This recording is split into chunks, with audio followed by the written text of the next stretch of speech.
በስመ አብ ወወልድ ወመንፈስ ቅዱስ አሐዱ አምላክ አሜን። በመላው ዓለም ሆናችሁ ይህንን መርሃ ግብር የምትከታተሉ የእግዚአብሔር ቤተሰቦች እንደምን ቆያችሁ? አሜን። የአምላካችን የልዑል እግዚአብሔር ስሙ የከበረና የተመሰገነ ይሁን።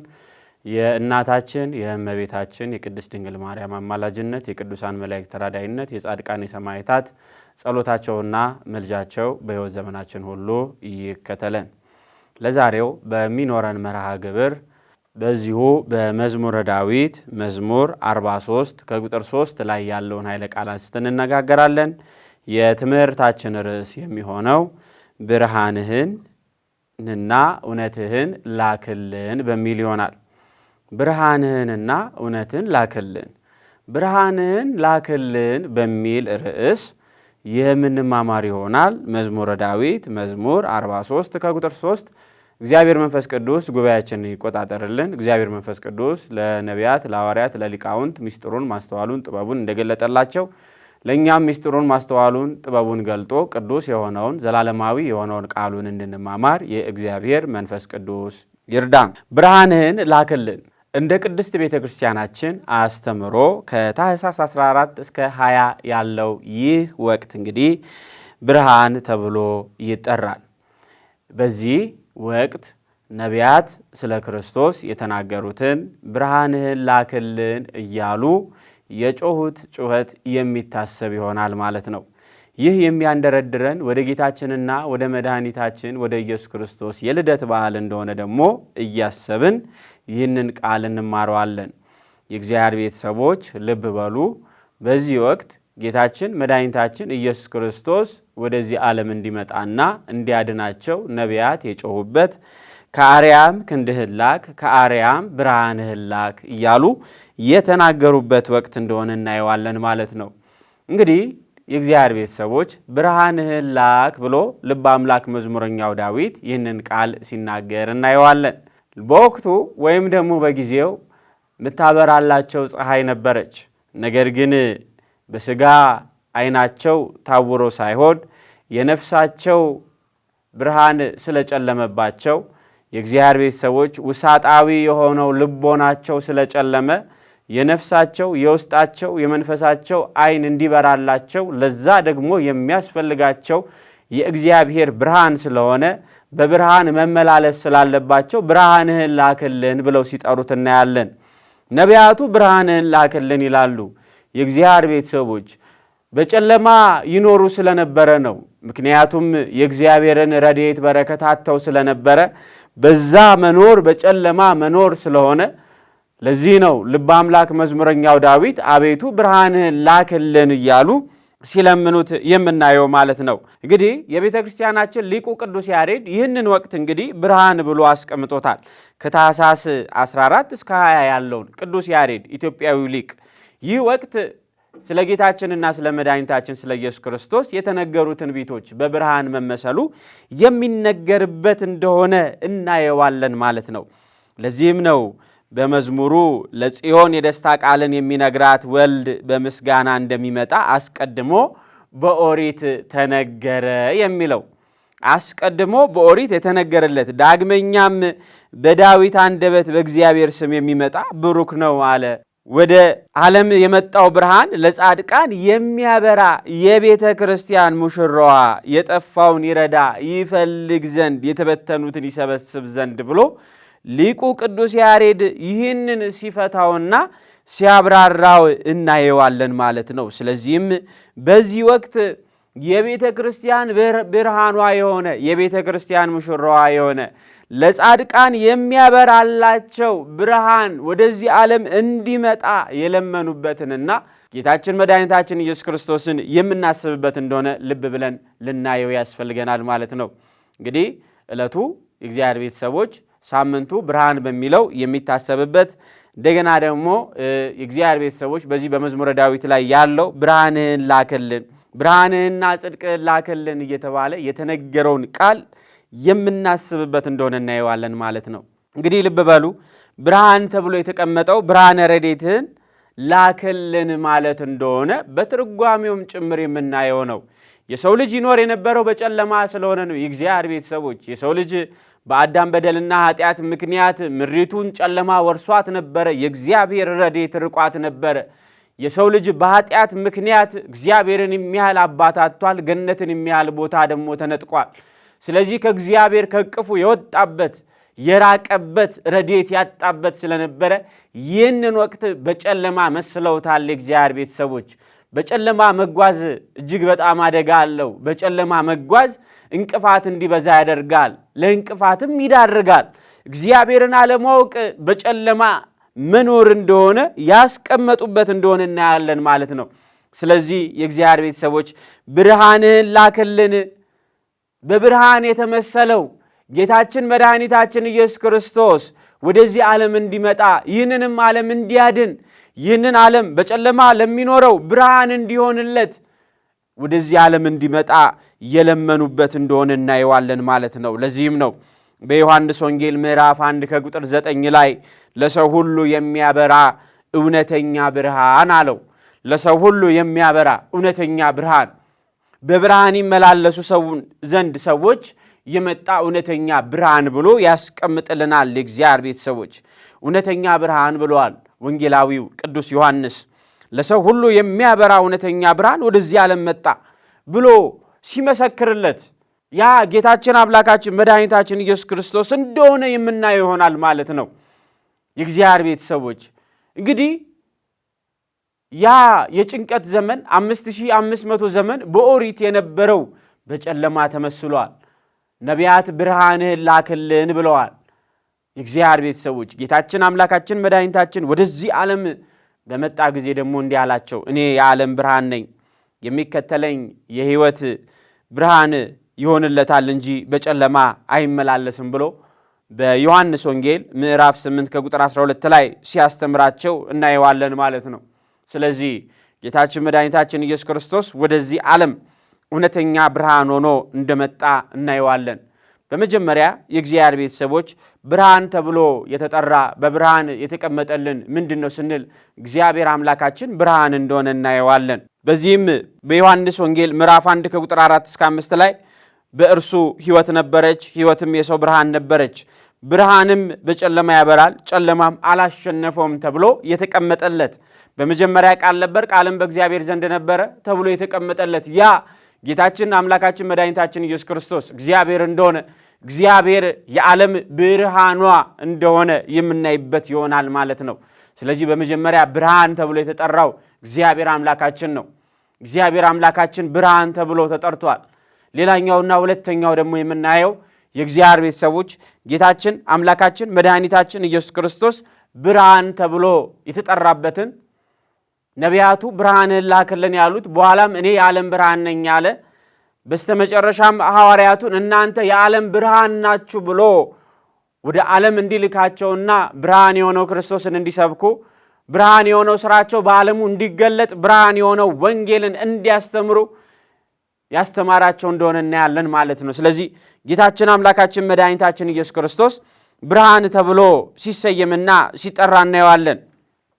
ስለዚህም ነገር በመዝሙረ ዳዊት መዝሙር 36 ከቁጥር 9 እንደዚህ ይለናል፣ የእግዚአብሔር ቤተሰቦች የሕይወት ምንጭ ከአንተ ዘንድ ነውና በብርሃንህ ብርሃንን እናያለን አለ። በብርሃንህ ብርሃንን እናያለን። የእግዚአብሔር ቤተሰቦች ጌታችን መድኃኒታችን ኢየሱስ ክርስቶስ ጨለማ ያላሸነፈው ዘወትር የሚያበራ ብርሃናችን ዘወትር የሚያበራልን እውነተኛ ብርሃን እንደሆነ የምናየው ይሆናል። የእግዚአብሔር ቤተሰቦች ይህ ብርሃን በሕይወት እንድንመላለስ የሚያደርገን ነው። ይህ ብርሃን ራሳችንን እንድናውቅ የሚያደርገን ነው። ይህ ብርሃን የእግዚአብሔር ቤተሰቦች የእግዚአብሔር ክንዱን እንድናውቅ የሚያደርገን ነው። ይህ ብርሃን የዘላለም ሕይወት የሰጠንን እንድናውቀውና እንድንረዳው የሚያደርገን ነው። ብዙዎች ይህንን ብርሃን ባለማወቃቸው ጠፍተዋል። የእግዚአብሔር ቤተሰቦች ብርሃናቸው ማን እንደሆነ ያልተረዱ ብዙዎች አሉ። በዚህ ዘመን ብርሃናችን ጌታችን መድኃኒታችን ኢየሱስ ክርስቶስ ነው። ያበራልን በድቅድቅ ጨለማ ውስጥ ለምንኖር ለጨለማው ብርሃኑ የተገለጠለት የእግዚአብሔር ቤተሰቦች ስንነደቃቀፍ የነበርን ሰዎች ብርሃን ያየነው በጌታችን በመድኃኒታችን በኢየሱስ ክርስቶስ እንደሆነ እናየዋለን ማለት ነው። ሕይወትን የሚሰጥ ብርሃን ሕይወትን ያገኘንበት ከጥፋት ወደ ሕይወት የመጣንበት የእግዚአብሔር ቤተሰቦች የእግዚአብሔር ብርሃን ነው። የሚያጽናና እግዚአብሔር ነው። የሚደግፍ እግዚአብሔር ነው። የሚያቆም እግዚአብሔር ነው። ምክንያቱም እርሱ ብርሃን ስለሆነ። እግዚአብሔር ቤተሰቦች ብዙ የጨለሙብን ነገሮች አሉ። በሕይወታችን የጨለሙ ነገሮች ይኖራሉ። በትዳራችን የጨለሙ ነገሮች ይኖራሉ። ሕይወት ጨለማ ሆና እያደነቃቀፈችን ሊሆን ይችላል። የእግዚአብሔር ቤተሰቦች ወደ እግዚአብሔር ወደ እቅፉ ስንመጣ ግን ብርሃንን እናገኛለን። ጌታችን መድኃኒታችን ኢየሱስ ክርስቶስ በእሱ በእቅፉ እንድንኖር ይጠራናል። ኑ ሸክማችሁ የከበደ ይለናል። ሊያበራልን ስለፈለገ የእግዚአብሔር ቤተሰቦች ከከበበን ጨለማ ሊያወጣን ስለፈለገ ከድካማችን ሊያሳርፈን ስለፈለገ ኑ ሸክማችሁ የከበደ ይለናል። እውነተኛው ብርሃን ይህ ነው፣ ለሕይወታችን የሚያበራልን። እርግጥ ነው አሁን ባለንበት ዘመን ሕይወት ከብዶን ሊሆን ይችላል። እርግጥ ነው የእግዚአብሔር ቤተሰቦች ለሕይወታችን የሚያበሩልንም ብዙ ነገሮች ፈልገን ሊሆን ይችላል። ብርሃን ፍለጋ ኳትመን ሊሆን ይችላል። ነገር ግን ብርሃናችን ያለው በቅድስት ቤተ ክርስቲያን ውስጥ ነው፣ በቤተ መቅደሱ ነው። ለእኛ የተሰዋልን የእግዚአብሔር ቤተሰቦች የዘላለም ሕይወትን እንድናገኝ ሥጋውን የቆረሰልን ደሙን ያፈሰሰልን ሥጋውን ደሙን ኑ ብሉ ጠጡ ያለን እርሱ ብርሃናችን ነው። የእግዚአብሔር ቤተሰቦች ከእግዚአብሔር ጋር ስንኖር በብርሃን ውስጥ እንኖራለን። በቅድስት ቤተ ክርስቲያን ስንኖር በብርሃኑ እንኖራለን። የሚያበራ ብርሃን። ዓለም ጨለማ ልትሆንብን ትችላለች። ዓለም ልታደነቃቅፈን ትችላለች። ያ ጨለማውን ዓለም ማሸነፍ የምንችለው ግን ወደ ቤተ ክርስቲያን ስንመጣ ነው። ከጌታችን ከመድኃኒታችን ከኢየሱስ ክርስቶስ ጋር ስንሆን ያ ድቅድቅ ጨለማ የሚቀረፍ ይሆናል ማለት ነው። እግዚአብሔር ቤተሰቦች ስለዚህ ጌታችን አምላካችን መድኃኒታችን ኢየሱስ ክርስቶስ ብርሃን ተብሎ ተጠርቷል። ሌላኛው ለሕይወታችን የሚያስፈልገን እግዚአብሔር ቤተሰቦች በብርሃን የተመሰለና ብርሃን ተብሎ የተጠራ የእግዚአብሔር ሕግ ነው። ልብ በሉ፣ የእግዚአብሔር ሕግ። እግዚአብሔር አምላክ ለሰው ልጆች ሕግን ሰጥቷል። የሰው ልጆች ሕግ ለምን ተሰጣቸው? ሕግ ለምን አስፈለጋቸው? ሊያውም የተጻፈ ሕግ ስንል አስቀድሞ እግዚአብሔር አምላክ የሰው ልጅ ሲፈጥረው ሕግን ሰጥቶት ነበረ። ሕግን ተላለፈ። ያ ሕግን የተላለፈው የሰው ልጅ ወደቀ። ከወደቀም በኋላ ግን በልቦናው ሰሌዳ ላይ ሕግን ስሎለት ነበረ። በልቦናው ሰሌዳ ላይ የተሳለው ሕግ ደግሞ እንደገና ጠፋ። ልብ በሉ የእግዚአብሔር ቤተሰቦች፣ ከኦሪት ሕግ በፊት ሕገ ልቦና ነበረ። ከሕገ ወንጌል ከሕገ ኦሪት በፊት አበው አባቶቻችን በሕገ ልቦና ይጓዙ ነበረ። በልቦናቸው ሰሌዳ ላይ በተሳለ ሕግ በተጻፈ ሕግ ማለት ነው። ያ ሕግ ምንድን ነው? የእግዚአብሔር ቤተሰብ እግዚአብሔርን ማወቅ ነው። ያ ሕግ ምንድን ነው ስንል እግዚአብሔር አምላክ የሚወደውን የሚፈቅደውን ማድረግ ነው። ለሕሊናችን የሚስማማውን ማድረግ ነው። የእግዚአብሔር ቤተሰቦች ያልሞተ ሕሊና ሕያው የሆነ ሕሊና ሲኖረን ነው። ነገር ግን የሰው ልጅ አሁንም ቢሆን የእግዚአብሔር ቤተሰቦች እግዚአብሔር አምላክ የሰጠው ሕግ ከልቦናው ላይ እየጠፋ መጣ፣ እየተሰወረው መጣ። ስለዚህም ልብ በሉ የእግዚአብሔር ቤተሰቦች እግዚአብሔር አምላክ የፈጠረው ፍጥረት እንዳይጠፋበት አሁንም አዘነ። ከልቦናው ላይ ሕጉ እየጠፋ እንደመጣም አወቀ። ስለዚህ በቀንና በሌሊት ብርሃን የሆነው ዘንድ ሕጉን የእግዚአብሔር ቤተሰቦች በጽላቱ ላይ ጽፎ ለሰው ልጅ ሰጠ። አስቀድሞ በልቦናው ጽላት ላይ የተሳለው ሕግ ስለጠፋበት በሁለቱ ድንጋዮች ላይ ሕግን ቀርጾ ለሰው ልጅ ሰጠው። ያ ሕግ ወደ ቅድስና ተራራ ከፍ የሚያደርግ ነበረ። በመዝሙረ ዳዊት እግዚአብሔር ቤተሰቦች መዝሙር 119 ከቁጥር 105 እንደዚህ ይላል፣ ሕግህ ለእግሬ መብራት ለመንገዴም ብርሃን ነው አለ። ሕግህ ለእግሬ መብራት ለመንገዴም ብርሃን ነው አለ። የሰው ልጅ ብዙ መንገድ ስላለው እነዛን ሁሉ መንገድ ይመራበት ዘንድ ሕግን ሰጠው። ያ የእግዚአብሔር ሕግ ብርሃን ተብሎ የተጠራበትን የምናየው ይሆናል ማለት ነው። ልብ በሉ የእግዚአብሔር ቤተሰቦች ያ ሕግ የሰው ልጆች እንዲመላለሱበት የሰው ልጆች እንዳይደነቃቀፉ የተቀመጠ ሕግ ነው። ያ ሕግ በሁለቱ ኪዳኖች የምናየው ይሆናል ማለት የእግዚአብሔርን ሕግ ሁለቱ ኪዳኖች ብሉይ ኪዳንም ሐዲስ ኪዳንም ሕግጋቶች ያሉበት ነው። ሕገ ኦሪትና የእግዚአብሔር ቤተሰቦች እንዲሁም ደግሞ ስድስቱን ቃላተ ወንጌል የምናገኝበት ነው። እነዚህ ሕግጋት ለሰው ልጅ ሕይወት የሚሆኑ ናቸው። እነዚህ ሕግጋት ደግሞ የተጻፉት እኛን ሊገስጹን እንደሆነ በአንደኛ ቆሮንቶስ ምዕራፍ 10 ከቁጥር 11 ላይ እንደተቀመጠው እናገኘዋለን ማለት ነው። እኛን ሊገስጹን እነዚህ ተጻፉ። ለኛ ሕይወት ይሰጡን ዘንድ። ስለዚህም የእግዚአብሔር ቤተሰቦች ሕጉን ማንበብ በሕጉ መኖር ለሰው ልጆች ብርሃን እንደሆነ እናየዋለን ማለት ነው። ሕጉን ደግሞ የምናገኘው በመጻሕፍት ውስጥ እናገኘዋለን። በሐዲስ ኪዳን በብሉይ ኪዳን እነዚህ ብርሃን ናቸው ለሕይወታችን የምንመላለስበት። እነዚህ እግዚአብሔርን የምናገኝባቸው ናቸው። የእግዚአብሔር ቤተሰቦች በፍጥረቱ ውስጥ እንዴት ገብቶ ይመግብ እንደነበረ እግዚአብሔር የፈጠረውን ፍጥረት ቸል እንዳላለ ይህንን ዓለም ፈጥሮ የሚገዛ መጋቢ ማእምረ ኅቡዓት እንደሆነ የምናይበት ይሆናል ማለት ነው እግዚአብሔር ቤተሰቦች። ስለዚህ ሕግ የእግዚአብሔር ሕግ ብርሃን እንደሆነ የምናይበት ነው። ልብ በሉ የእግዚአብሔር ቤተሰቦች፣ በቤተ መቅደሱ ስንኖር ቅዱሳት መጻሕፍት ሕግ ናቸው፣ የእግዚአብሔር ሕግ ናቸው፣ ለሕይወታችን ብርሃን የሚሆኑ ልናነባቸው ያስፈልገናል። የመንገዳችን መሪዎች ናቸው።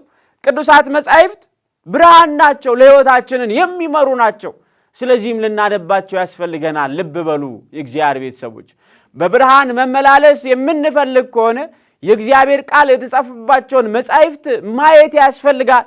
ምክንያቱም ሕግ ለመንገዴ ብርሃን ብሎ ልክ እንዳስቀመጠው የሰው ልጅ ደግሞ በምድር ላይ ሲኖር ብዙ አይነት መንገድ አለው። እነዛ ሁሉ መንገዶቹ የተቃኑለት እንዲሆኑ ብርሃን የሆነውን የእግዚአብሔር ሕግ የተጻፈባቸውን መጻሕፍት ማንበብ ያስፈልጋል። በዛ ውስጥ የቅዱሳኑን ሕይወት እናገኛለን፣ ተጋድሎ እናገኛለን። በምን አይነት መንገድ እንደሄዱ እናያለን። በቅዱሳኑ ሕይወት ውስጥ ለክርስትና ሕይወት ጠቃሚ የሆነውን ተጋድሎ እናገኛለን። መንፈሰ ጠንካሮች እንሆናለን፣ ብርቱዎች እንሆናለን። ተስፋን ሰንቀን የምንይዝ እንሆናለን። ኦርቶዶክሳዊ ማንነትና ዘይቤ ባለው ሕይወት ውስጥ የምናልፍ ይሆናል። ስለዚህም ያ ለሕይወታችን የሚጠቅመን ይሆናል ማለት ነው። እግዚአብሔር ሕግ ብርሃን ነው። ቤተሰባችን እንዴት ማሳደግ እንዳለብን ይጠቁመናል፣ ያሳየናል። የወጣትነት ዕድሜያችንን እንዴት ማሳለፍ እንዳለብን የእግዚአብሔር መጻሕፍቱ ያስረዱናል፣ ይጠቁሙናል። ስለዚህም እግዚአብሔርን ቃል የተጻፈባቸው መጻሕፍት ብርሃን እንደሆኑ ልናስተውላቸው ያስፈልገናል ማለት ነው። በዛ ውስጥ እግዚአብሔርን እናገኘዋለን፣ ከእግዚአብሔር ጋር እንነጋገራለን፣ እግዚአብሔር እናገኘዋለን። ስለዚህም በእንደዚህ አይነት መንገድ ልንኖር የሚያስፈልገን ይሆናል ማለት ነው። ስለዚህ ልብ በሉ የእግዚአብሔር ቤተሰቦች፣ ክርስትና ስንኖር ቅዱሳት መጻሕፍትን እያየን ከኃጢአት የምንጠበቅባቸው ስለሆኑ ብርሃን ስለሆኑ በመልካም ጎዳና የሚመሩን ስለሆኑ ሐዋርያው ቅዱስ ጳውሎስ በአንደኛ ጢሞቴዎስ ምዕራፍ 4 ከቁጥር 13 ላይ እንዳስቀመጠልን ለመንፈስ ልጁ ለጢሞቴዎስ እንደተናገረው እስክመጣ ድረስ በማንበብ ተጠንቀቅ እንዳለው እንድንጠነቀቅ መልካም ስነ ምግባርን እንድንይዝ በሕጉ እንድንኖር የሚያደርጉን ቅዱሳት መጻሕፍት ስለሆኑ በዚህ ውስጥ ልንኖር እንደሚያስፈልገን ይነግረናል፣ ያሳየናል ማለት ነው። ስለዚህ ያኔ እግዚአብሔርን እናገኘዋለን። እግዚአብሔርን በመጻሕፍት ውስጥ እናገኘዋለን፣ ይመክረናል፣ ለሕይወታችን ብርሃን የሆነውን መልካሙን መንገድ ያሳየናል። ያ መልካም መንገድ ደግሞ እግዚአብሔር አምላክን የሚያስደስት የእኛም ሕይወታችን የተቃና እንዲሆን የሚያደርገን ይሆናል ማለት ነው። የእግዚአብሔርን ቃል ስናውቅ ብርሃኑን ስንመላለስ እግዚአብሔርን እንዳንበድል ያደርገናል። ለዚህም እኮ ነው መዝሙረኛው ልበ አምላክ ዳዊት በመዝሙር 119 ከቁጥር 10 እስከ 12 እንደዚህ ይለናል። በፍጹም ልቤ ፈለግሁ ከትእዛዝህ አታርቀኝ። ያያችሁ ነው። ከትእዛዝህ አታርቀኝ፣ እንዳልበድል ቃልህን በልቤ ሰወርኩ። አቤቱ አንተ ብሩክ ነህ፣ ሥርዓትህን አስተምረኝ ብሎ የእግዚአብሔር ሕግ የእግዚአብሔር ሥርዓት ብርሃን ስለሆነ ያንን የሚያውቅ ሰው በሕጉና በትእዛዙ ስለሚሄድ በእንደዚህ አይነት መንገድ ሲሄድ እናየዋለን ማለት ነው። የእግዚአብሔር ቤተሰቦች ሕግ አለ የእግዚአብሔር ሕግ ብርሃን ነው። የእግዚአብሔር ቤተሰቦች ሕጉ ብርሃን ነው እንመላለስበት ዘንድ የተሰጠን። በዚህ በመጽሐፈ ኢያሱ ምዕራፍ 1 ከቁጥር 8 እንደዚህ ይለናል፣ የዚህ ሕግ መጽሐፍ ከአፍህ አይለይ አለ። አይለይ፣ ነገር ግን የተጻፈበትን ሁሉ ትጠብቅና ታደርግ ዘንድ በቀንም በሌሊትም አስበው፣ የዚያን ጊዜ መንገድህ ይቃናልሃል ይከናወንልሃል አለ። መንገዳችን ይቃናልን ዘንድ ይከናወንልን ዘንድ ከፈለግን የእግዚአብሔርን ቃሉን ልናስተውሉ ያስፈልጋል። ቃሉ ብርሃን ስለሆነ፣ ስለዚህም የእግዚአብሔር ቤተሰቦች ብርሃንን ላከልን ሲል የእግዚአብሔር ሕግ ወደኛ እንዲመጣ እንድናውቀው እንድንረዳው እንደሆነ እናየዋለን። ልበ አምላክ መዝሙረኛው ዳዊት እኮ ይህንን ሲናገር ያኔ የነበሩት መጻሕፍት ጥቂቶች ናቸው። ልበ አምላክ መዝሙረኛው ዳዊት ብርሃንህን ላክልን በሚልበት በዛን ዘመን የኦሪት ሕግጋት እንደዚሁ ደግሞ ውስን መጻሕፍቶች ናቸው የነበሩት። ነገር ግን አጥብቆ ልቦናው የእግዚአብሔርን ሕግ ይሽት ነበር። በኋላ ላይ ጌታችን አምላካችን መድኃኒታችን ኢየሱስ ክርስቶስ ወደዚህ ዓለም መጥቶ ለዓለሙ ብርሃን ሲሆናት የምናየው ሕጉ ደግሞ ያ ለሕይወታችን የምንመላለስበት ሕይወታችንን የሚያበራልን እንደሆነ የምናይ ይሆናል። በስተመጨረሻ መልካም ሥራ ብርሃን ተብሎ ተጠርቷል። ልብ በሉ የእግዚአብሔር ቤተሰቦች፣ ይህንን ሳምንት ስለ ብርሃን ስንነጋገር ብርሃን ጌታችን አምላካችን መድኃኒታችን ኢየሱስ ክርስቶስ እንደሆነ፣ እግዚአብሔር አምላካችን ብርሃን ተብሎ እንደሚጠራ፣ ሕጉ ብርሃን ተብሎ እንደሚጠራ፣ በኋላ ላይ ደግሞ መልካም ሥራ የምንሰራው ብርሃን ተብሎ እንደሚጠራ የምናይ ይሆናል። ክርስቲያኖች በሚኖሩበት ሕይወት ውስጥ በመልካም ስነ ምግባር በመልካም ሕይወት ውስጥ እንዲኖሩ ተግባራዊ ክርስትና ያስተምረናል። የቅዱሳን ሕይወታቸው ብርሃን ነበረ። ሕይወታቸው የሚታይ ነበረ። መዓዛ ነበረው፣ ጣዕም ነበረው። ለሌሎች የሚያበራ ፍንትው ያለ ነበረ። የጽድቅ ሥራቸው የተሰወረና የተሸፈነ የተከደነ አልነበረም። የእግዚአብሔር ቤተሰቦች በማቴዎስ ወንጌል ምዕራፍ 5 ከቁጥር 14 እስከ 16 እንደሚነግረን እናንተ የዓለም ብርሃን ናችሁ። በተራራ ላይ ያለች ከተማ ልትሰወር አይቻላትም።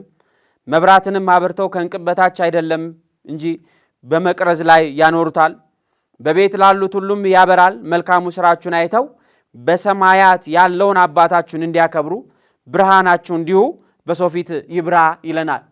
ስለዚህም ውድ የእግዚአብሔር ቤተሰቦች በመላው ዓለም ሆናችሁ ይህንን መርሃ ግብር የምትከታተሉ ክርስትና ማለት መልካም ሥራችን ለዓለም ሁሉ እንዲገለጥ የምናደርግበት እንደሆነ ቅዱሱ መጽሐፍ ያስተምረናል፣ ይመክረናል ማለት ነው። ክርስትና በሕይወት የሚገለጥና የሚታይ ነው። ስለዚህ የምንሰራው መልካም ሥራ ያ የብርሃን ልጆች ውሉደ ብርሃን እንደሆንን የሚያሳይ ይሆናል ማለት ነው። ሥራችን የማይታይ ከሆነ የእግዚአብሔር ቤተሰቦች፣ መልካም ሥራ ግን ከሌለን የእግዚአብሔር ቤተሰቦች ክርስቲያኖች ነን ብንል እጅግ በጣም የሚያሳዝን ይሆናል። ስለዚህ ሕይወታችን ብርሃን የሆነውን አምላካችን እግዚአብሔርን የሚገልጽና የሚያሳይ ሊሆን ያስፈልጋል ማለት ነው። ስለዚህ የእግዚአብሔር ቤተሰቦች አሁንም ቢሆን በሕይወታችን ልንገልጠው ያስፈልጋል። ብርሃንህን ላክልን አለ። ብርሃን ጌታችን አምላካችን መድኃኒታችን ኢየሱስ ክርስቶስ ተገልጧል። ነቢያት እጅህን ከአርያም ላካሉ፣ ብርሃንህን ላካሉ። ያ ላክልን ያሉት ጌታችን አምላካችን መድኃኒታችን ለኢየሱስ ክርስቶስ ወደዚህ ዓለም መጥቶ ለዓለም ሁሉ የሚያበራው ያ የዳዊት ልጅ መድኃኔ ዓለም ኢየሱስ ክርስቶስ ተወልዶ የእግዚአብሔር ቤተሰቦች ለዓለም ብርሃኗን ያደረገበትን አይተናል። ስለዚህም አሁንም ብርሃን የሆነችው ቅድስት ቤተ ክርስቲያን አለችን። እግዚአብሔር ቤተሰቦች ምናልባት በጨለማ የተዋጥን ካለን ወደ ቅድስት ቤተ ክርስቲያን እንምጣ። ወንጌሉ ብርሃን ነው፣ ቅዳሴው ብርሃን ነው፣ ሰዓታቱ ማህሌቱ ብርሃን ነው የሚያበራ። ስለዚህ ለጨለማው ዓለም የሚያበራልንን ብርሃን ቅድስት ቤተ ክርስቲያን አዘጋጅታ ሁሌም ልጆቼ ኑ ትለናለች። ስለዚህም ወደ እቅፏ እንግባ። የእግዚአብሔር ቤተሰቦች ብርሃኑ እንዲገለጥልንና እንዲታየን ደግሞ ያ ለሐዋርያው ለቅዱስ ጳውሎስ እንደተገለጠለት ያ እንደበራለት ብርሃን እንዲበራልን ደግሞ ንስሐ እንግባ። ለሐዋርያት የተገለጠላቸው መገለጥ ብርሃኑ በእኛ ሕይወት ውስጥ ገብቶ ያበራ ዘንድ በእኛ ሕይወት ውስጥ ገብቶ ይታይ ዘንድ ስለዚህም ንስሐ እንግባ፣ ሥጋው ደሙን እንቀበል። ያኔ ብርሃን የሆነው አምላካችን መድኃኒታችን ኢየሱስ ክርስቶስ በእኛ በውሳጣዊ ልቦናችን ውስጥ ያበራል። ያ ብርሃን ዓለምን እንድናሸንፍ የሚያደርገን ይሆናል ማለት ነው።